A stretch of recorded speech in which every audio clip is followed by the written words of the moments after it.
Le 11 mars 2004, une famille canadienne de Vancouver vient de terminer un délicieux dîner de longe de porc, enveloppé de bacon fumé lorsqu'un responsable provincial de la santé apparaît à la télévision et annonce une nouvelle très inquiétante.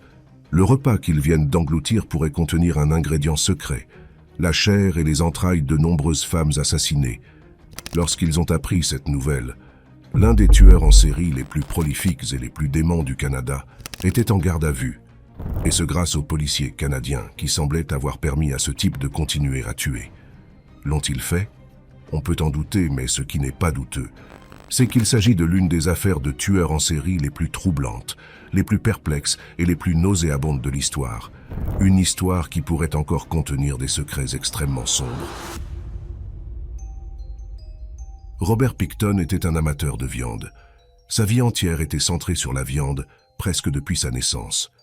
Né le 24 octobre 1949, Pickton a fait ses premières armes dans la ferme porcine familiale, située à 27 km à l'est du centre-ville de Vancouver. Comme pour beaucoup de tueurs en série, son enfance a été loin d'être agréable. Le petit Robert, ou Willie, comme on le surnomme affectueusement, a été façonné en bête par les pires parents qu'un garçon puisse avoir. Willie et son frère David ont grandi à la ferme, tandis que leur sœur, Linda, a été renvoyée dès son plus jeune âge. Ses parents disaient que la vie à la ferme ne convenait pas à la jeune fille. Ils avaient parfaitement raison. Cette histoire est celle de Willie, mais n'oubliez pas que ses frères et sœurs ont peut-être eux aussi un penchant pour la noirceur. Willie et David ont travaillé à la ferme porcine dès leur plus jeune âge.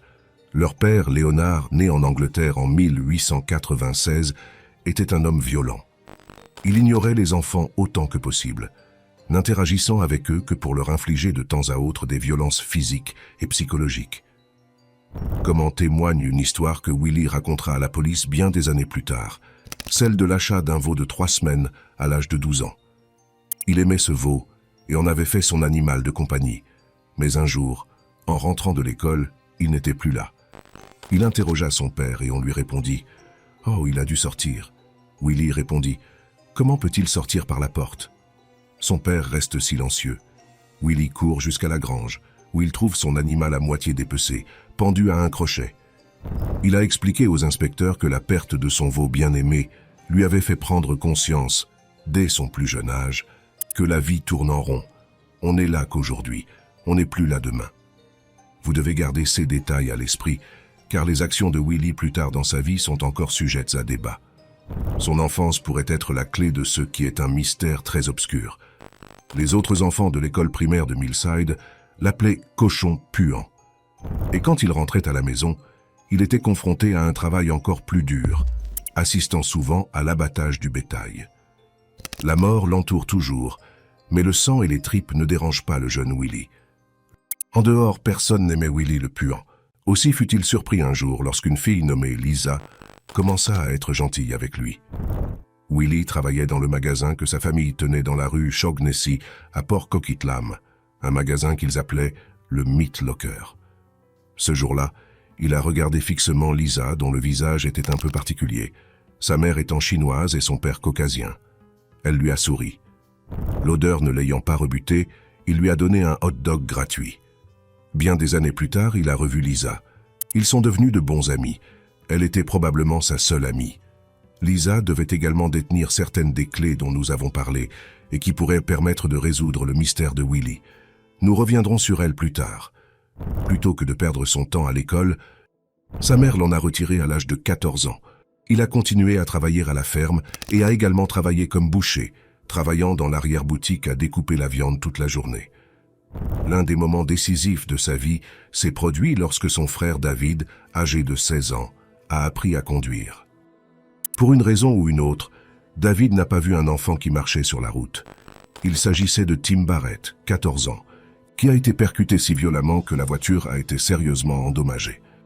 Il semble que David n'ait même pas ralenti ou freiné.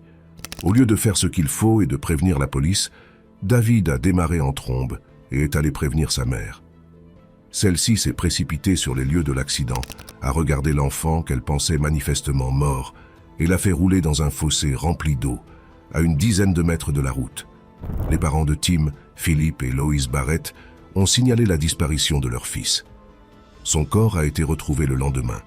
Ce qui est troublant, c'est que l'autopsie a révélé qu'il était mort par noyade et non des suites des blessures subies lorsqu'il a été frappé. La mère de Willie était désormais une meurtrière.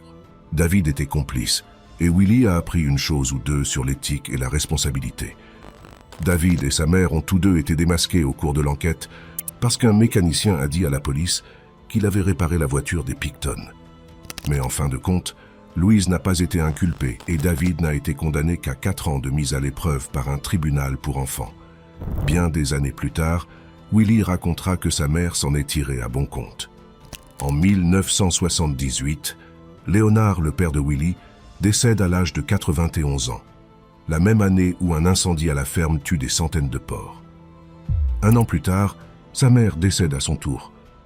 Les enfants, y compris la sœur, ont hérité des terres, qui valaient une somme d'argent considérable. Willie, qui a 20 ans, est soudain riche, mais il reste à la ferme comme sa mère l'a demandé dans son testament. Désormais, tous les animaux lui appartiennent. La vie va et vient. Il était presque prêt, préparé à tuer, à devenir un abatteur et un boucher qui choquerait le monde. De retour à la ferme, Willie fait quelque chose d'inattendu. Il a ouvert l'endroit au gang des Hells Angels qui traînaient dans les environs. À partir de ce moment-là, la ferme a été le théâtre de fêtes endiablées. Les motards ont transformé une partie de la ferme en atelier de découpe et ont organisé des combats de coqs dans les granges. Pour eux, Willie n'était qu'un drôle d'individu qui possédait beaucoup d'argent. Tant qu'il les laissait faire la fête, ils étaient gentils avec lui. Ils appelaient l'endroit Piggy Palace, toujours abasourdis par la relation de Willie avec ses cochons, en particulier son sanglier de 600 livres qui courait en liberté autour de l'endroit. Ils traitaient Willie de bizarre et de lent. Ils se moquèrent de lui derrière son dos, mais ils appréciaient l'utilisation de son établissement. C'est grâce aux motards et au fait que Willie a rencontré de nombreuses femmes, des femmes qui travaillaient dans les rues des quartiers les plus délabrés de Vancouver. Elles faisaient la fête avec les motards et leur donnaient souvent les substances qui leur permettaient de tenir toute la journée. Willie était tout aussi gentil. Enfin, il semblait gentil au début. Dans la journée, Willie amenait sa viande au centre d'équarrissage West Coast Reduction, où les parties non comestibles étaient transformées en graisse pour fabriquer du savon, des bonbons et des cosmétiques. Une partie de la viande était transformée en aliments pour animaux de compagnie. À l'insu de l'établissement, elle aurait pu être en partie humaine. La nuit, les fêtes devenaient de plus en plus bruyantes. C'était en quelque sorte légal. En 1996, Willie et David ont enregistré une organisation à but non lucratif qu'ils ont baptisée Piggy Palace Good Times Society, déclarant qu'il s'agissait d'événements spéciaux, de fonctions, de danses, de spectacles et d'expositions. Il s'agissait plutôt d'une organisation de rave dans laquelle les frères utilisaient un bâtiment converti de la ferme porcine pour y faire la fête avec des centaines de personnes, y compris un groupe régulier de prostituées du quartier Eastside de Downtown Vancouver. L'une de ces fêtes a attiré 1800 personnes. Les jeunes dansaient toute la nuit, inconscients du danger qu'ils couraient. C'était un terrain fertile pour un tueur en série. Les frères ont eu quelques démêlés avec la justice, parfois pour avoir enfreint les règlements de zonage de la ville, d'autres fois pour avoir organisé des fêtes avec trop de monde, et pour ne pas avoir rédigé les états financiers obligatoires. Mais ce n'est qu'en 1997, après avoir poignardé une prostituée du nom de Wendy Lynn Eistetter, que Willie est apparu sur le radar des flics pour ses penchants plus violents. Willie avait alors 48 ans. Cette femme n'était certainement pas la première que Willie blessait, mais c'était la première fois qu'il se faisait prendre. Il était négligent. L'expérience de cette femme nous apprend quelque chose sur la façon dont Willie travaillait. Il a abordé Wendy dans la rue, dans le centre-est de Vancouver, et lui a offert $100. Elle s'est méfiée lorsqu'elle a vu un soutien-gorge dans sa camionnette, mais elle est allée chez lui, qu'elle a qualifié de porcherie. Elle a déclaré plus tard que quelque chose ne collait pas. Elle a expliqué « Je lui ai demandé un annuaire téléphonique et il me l'a montré. Je me suis penché sur le bureau pour chercher un numéro de téléphone et j'ai senti qu'il était derrière moi. L'instant d'après, elle se retrouve avec une menotte au bras, mais elle s'est battue, a réussi à prendre un couteau et l'a poignardé près de la gorge. Il a crié « Espèce de tu m'as bien eu ». Il a ensuite pris un couteau et l'a poignardé dans l'abdomen. L'instant d'après, elle se rend compte qu'ils sont dehors, en train de se battre près de son camion. Il l'a prise dans ses bras et l'a suppliée. « J'ai une famille. Je vous donnerai 1000 $ si vous me laissez partir. » Elle dit qu'il est soudain devenu lourd contre son corps, comme s'il s'évanouissait à cause de la perte de sang. Elle s'est enfuie, le laissant tituber dans l'allée. Elle a été ramassée sur l'autoroute à 1h45 du matin, vue par le chauffeur Brian Strileski et sa petite amie. Elle était menottée, couverte de sang et tenait un couteau, un spectacle assez effrayant pour le couple. La dernière chose que Wendy se souvient leur avoir dite est « Au cas où je mourrais, dites-leur que je l'ai poignardée dans le cou. » Elle n'est pas morte. Willie a été inculpé de tentative de meurtre et libéré contre une caution de 2000 $ après avoir dit aux policiers qu'elle avait essayé de le voler et qu'elle était devenue folle en le faisant. Quelques mois plus tard, l'affaire a été classée, ce qui n'est pas inhabituel pour les affaires impliquant des femmes dites de la nuit. Les policiers ont ensuite dû s'expliquer devant un public mécontent et ont admis qu'ils avaient abandonné l'affaire parce que les femmes ayant des problèmes de dépendance ne faisaient pas de bons témoins. La police canadienne s'en est beaucoup ressentie par la suite. De nombreuses prostituées se rendent à la ferme. Elles savaient souvent que quelque chose de sombre se cachait parmi les tas d'excréments d'animaux et les cabanes cassées. Elles avaient entendu parler de l'étrange Willie, qui se tenait généralement à l'écart des fêtes. Les prostituées savaient que le Piggy Palace était un endroit dangereux, mais elles s'y rendaient quand même, sachant que l'alcool et le reste étaient souvent gratuits, ou du moins offerts en échange de faveurs. Lorsqu'ils sont arrivés pour la première fois, ils ont été accueillis par un panneau à l'entrée de la ferme qui disait « Cette propriété est protégée par un pitbull atteint du sida ». Willie n'arrivait même pas à prononcer l'anglais correctement. Une femme qui s'y est rendue une fois a déclaré plus tard « Cette ferme était la lie de la terre, c'était un enfer ». Elle a dit que les femmes y allaient quand même, juste pour ce qu'on leur proposait. Elle a ajouté que les flics étaient toujours au courant de ce qui s'y passait, mais qu'ils laissaient l'endroit tranquille pour une raison ou une autre. Ils auraient pu la fermer quand ils le voulaient, mais ils ne l'ont pas fait. De nombreuses femmes qui ont survécu à cette ferme se demandent encore pourquoi. Dans les années 1980 et 1990, de nombreuses femmes ont disparu à Vancouver, dont beaucoup travaillaient dans les rues la nuit.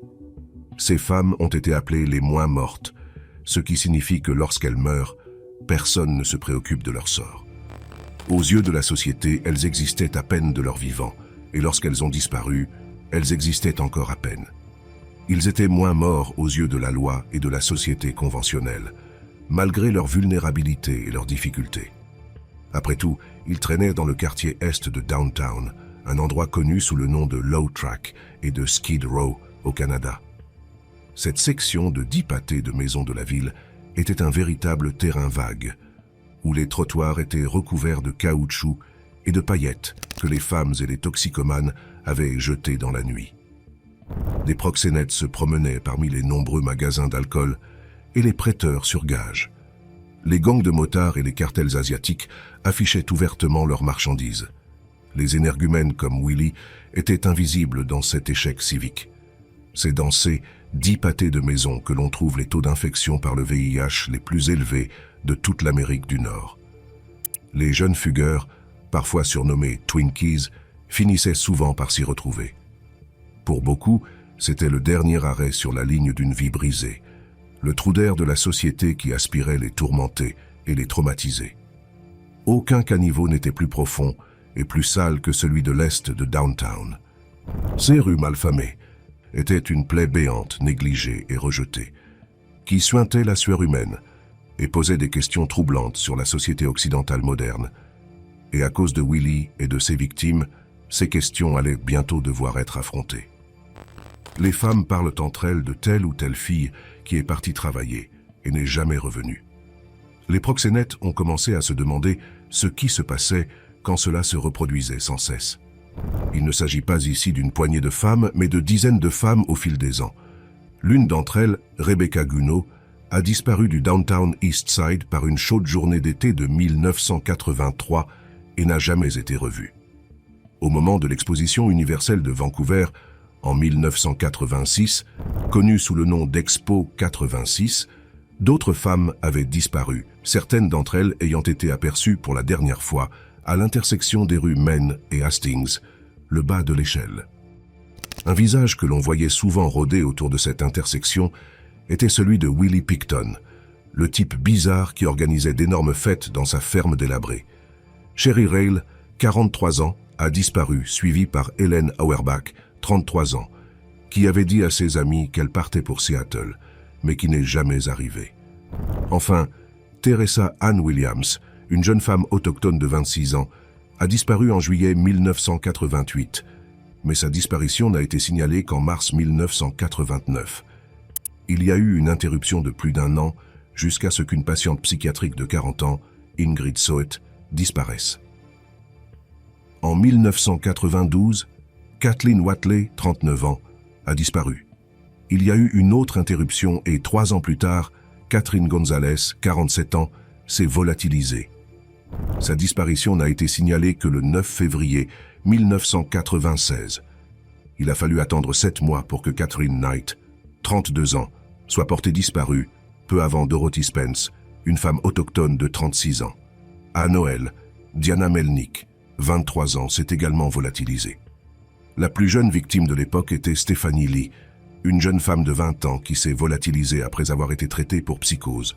Tanya Holick n'avait que 24 ans et Olivia Williams, 22 ans lorsqu'elles ont disparu à la même époque. Aussi incroyable que cela puisse paraître, une femme nommée Janet Henry avait survécu, dans les années 80, à un tueur en série nommé Clifford Olson. Et le 28 juin 1997, elle disparaissait à son tour. Après la disparition, en 1998, d'une femme noire de 29 ans, Sarah Jane DeVries, la police a retrouvé son journal intime. Elle y avait écrit « J'ai l'impression d'avoir parcouru un long chemin. J'ai l'impression d'avoir surmonté beaucoup de choses. » L'inspecteur Kim Rosmo, de la police de Vancouver, a estimé qu'une 40aine de femmes avaient disparu, la plupart dans le quartier de Downtown Eastside. Malgré cela, la police n'était toujours pas certaine que les nombreuses femmes disparues avaient été assassinées. Rosmo a eu recours à de nouvelles techniques de profilage géographique, mais malgré le nombre élevé de décès, l'affaire n'a jamais fait l'objet d'une enquête majeure pour meurtre. On pensait que les femmes disparaissaient souvent et qu'elles étaient retrouvées dans un endroit comme Los Angeles ou Vegas.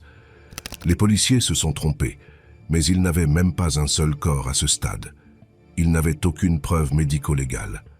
Le fait que certains travailleurs du sexe, gangs et proxénètes soient réticents à leur parler, pour de bonnes raisons bien sûr, n'a pas arrangé les choses. La police s'est alors adressée aux familles de certaines des femmes disparues pour tenter d'obtenir leur ADN.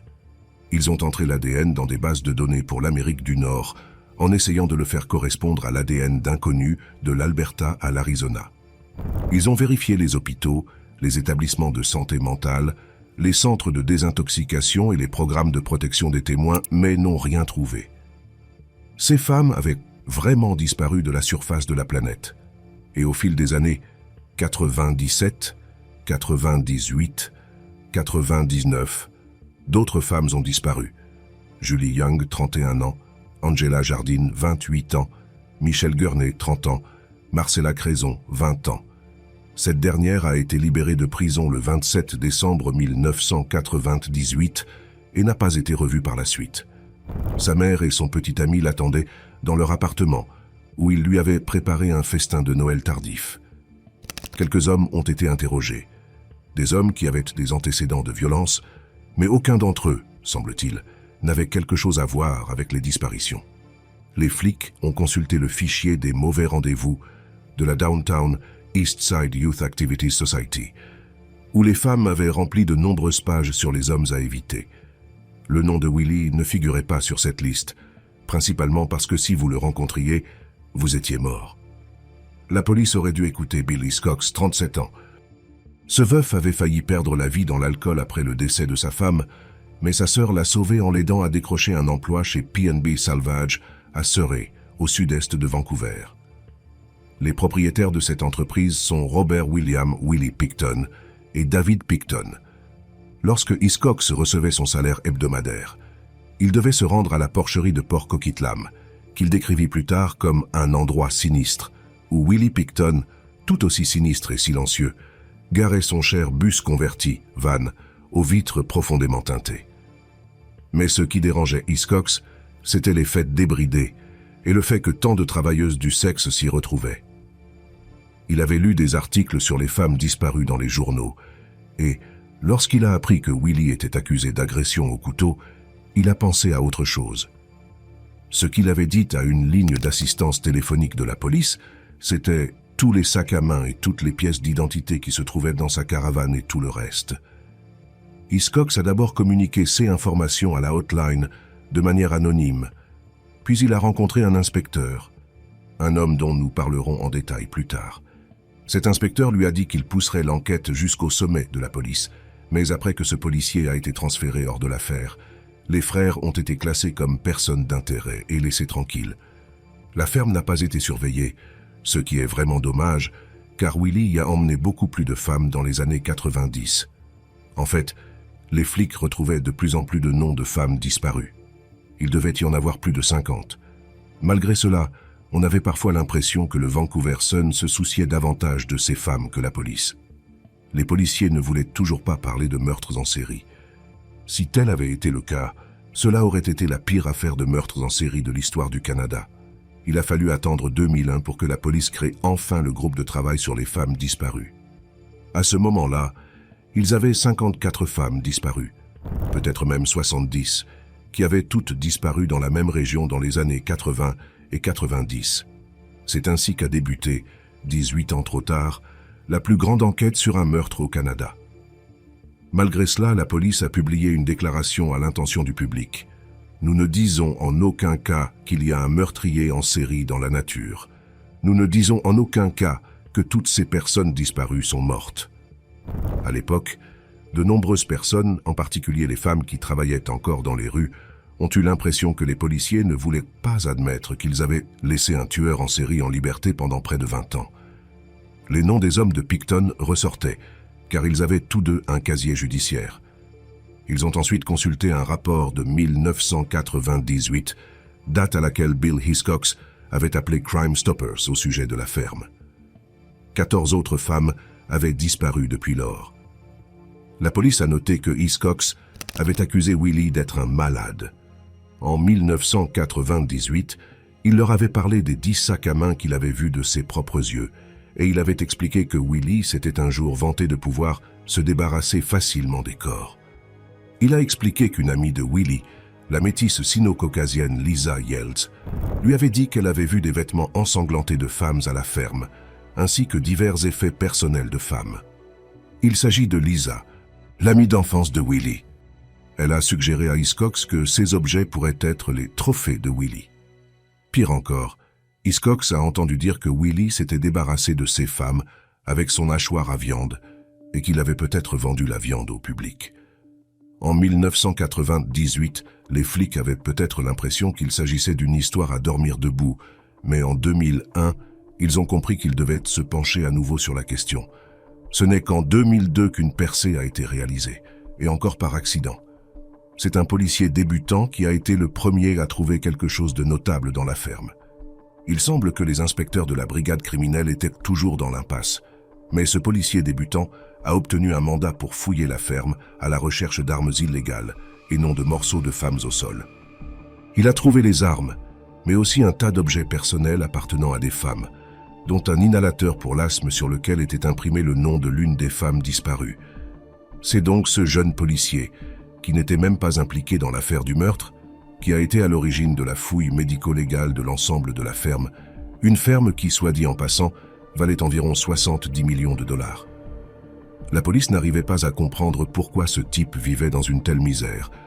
Ce qu'ils ont finalement trouvé à la ferme, ce sont les restes d'au moins 27 femmes, des parties d'entre elles dans les congélateurs, et beaucoup d'entre elles broyées pour servir de nourriture aux porcs. Pire encore, il semblait aux flics que Willie avait utilisé de la chair humaine et d'autres parties pour fabriquer des produits à base de porc. Malgré cela, ce n'est qu'en 2004 que des fonctionnaires sont apparus à la télévision pour avertir les Canadiens qu'ils pourraient bien être devenus des cannibales involontaires.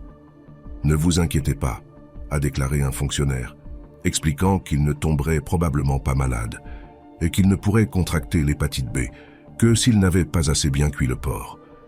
Compte tenu de la taille de l'exploitation de Willy, il y a eu beaucoup de Canadiens malades pendant quelques semaines après cette annonce, surtout lorsque le gouvernement canadien a ordonné une étude fédérale d'évaluation des risques sanitaires pour comprendre si les personnes ayant mangé de la viande partiellement humaine avaient pu entrer en contact avec des virus, des bactéries et des parasites, ou contracter des maladies telles que le VIH et l'hépatite.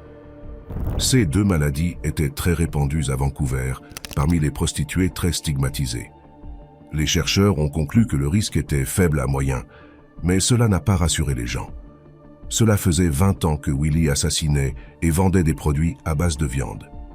Dieu sait donc combien de personnes étaient des cannibales réticents s'il avait mis ses victimes dans ses produits. C'était l'époque idéale pour être végétarien dans la région de Vancouver. Les gens se demandaient comment la police avait pu laisser faire cela aussi longtemps. Ils ont entendu parler de Hiscox et du fait que de nombreuses femmes étaient mortes après qu'il eût dit à la police ce qu'il savait. Maggie Gisle, connue dans la rue sous le nom de Crazy Jackie, a déclaré à la presse que 27 de ses amis avaient été assassinés et que plus de 50 étaient portés disparus. Elle a ajouté « Il y en a beaucoup d'autres que la police ne veut pas ajouter à la liste. Des immeubles entiers de femmes ont disparu, mais personne ne les recherche. » De nombreuses victimes n'étaient pas blanches, ce qui a donné lieu à des accusations de racisme et de sexisme. Une chose est sûre, ces femmes étaient moins mortes aux yeux des policiers. Parlons maintenant de l'interrogatoire de Willy. Au poste de police, Willy est calme, répondant en un ou deux mots aux questions qui lui sont posées, avant d'exploser en descriptions saisissantes de son passé lorsqu'il commence à parler de son veau mort ou de la dureté de son père à son égard. Pour ces interrogateurs, il semble être à deux doigts de faire un pique-nique, comme le dit l'adage. Willy se qualifie lui-même d'homme cochon et semble impressionné lorsqu'il répète aux enquêteurs que son visage figure dans les journaux. À un moment donné, il fixe le tableau d'affichage sur lequel figurent les photos de dizaines de femmes disparues qu'il est censé avoir assassinées et massacrées. Après avoir été interrogé à leur sujet, il se tourne vers le sergent Bill Fordy et lui dit « Il y a tellement de millions de personnes dans le monde, elles se ressemblent tellement, et tous ceux que vous savez. » Puis il commence à raconter qu'il a été une fois déchiqueté par un taureau et une autre fois poursuivi par un ours noir. Au lieu de discuter de l'affaire, il explique aux policiers médusés « C'était un sentiment effrayant celui-là », en faisant référence à l'attaque du taureau. « Tournez l'autre sabot, et si votre bras est là, arrachez-le. » Parlant d'une fois où il a essayé de séparer deux sangliers qui se battaient pour une truie en chaleur, il explique avec enthousiasme « Je me suis interposé entre eux, puis ils m'ont poursuivi. J'ai été complètement tailladé. Qu'est-ce que la police pouvait bien avoir entre les mains? C'est le bon vieux temps, dit Willy. C'est le temps où je pouvais dire que j'avais des cicatrices et que je m'amusais vraiment, tout noir et tout bleu. » L'inspecteur Fordy intervient. « Vous savez que vous ne reviendrez jamais à cette ferme ou à cette vie. » Willy déclare alors qu'il n'y a rien qu'il aime dans la ferme, de toute façon. Pendant ce temps, la Gendarmerie royale du Canada annonce qu'au cours des 20 dernières années, 144 prostituées ont été assassinées ou ont disparu en Colombie-Britannique, et que l'on soupçonne qu'il s'agit d'un acte criminel. Bientôt, Vancouver sera poursuivi pour ne pas avoir fait son travail. Les familles des victimes viendront réprimander les policiers, qui n'auraient certainement pas agi de la même manière si des dizaines de femmes de la classe moyenne avaient disparu. La ferme a été clôturée pendant que les médecins légistes faisaient leur travail. On pensait que de nombreux corps avaient déjà été mangés ou se trouvaient peut-être dans le congélateur de quelqu'un, en partie en tout cas. Dans la maison de Willy, ils ont trouvé ceux qui ressemblaient à des instruments de torture, des appareils pervers et des seringues remplies de liquide. Ils ont trouvé des morceaux d'une femme dans un broyeur de bois. Il semble que Willy ait étranglé la plupart d'entre elles, peut-être après les avoir assommées avec une substance, peut-être un produit de nettoyage pour pare-brise, puis il les a abattues de la même manière que ses porcs. Selon les transcriptions du tribunal, il a déclaré à un policier en civil « J'ai rempli les seringues avec de l'antigel. Vous vous injectez le produit et vous êtes mort en 5 à 10 minutes. » Il a probablement aussi tiré sur certaines des victimes et les os de beaucoup d'entre elles ont été coupés à l'aide de la scie à guichet de Willy. Mais de nombreuses femmes jusqu'au dernier lambeau, ont complètement disparu, ce qui a amené certains à se demander si Willie n'était pas en train de se faire piéger. Les médias canadiens n'ont pas évoqué les pires détails. L'agence AP a publié un rapport demandant à toute personne qui aurait encore des produits porcins congelés provenant de la ferme de Picton de les rapporter à la police. Le choc est encore plus grand lorsqu'une femme, Lynn Ellingson, se présente et déclare avoir vu Willie dépecer une femme suspendue à un crochet à viande.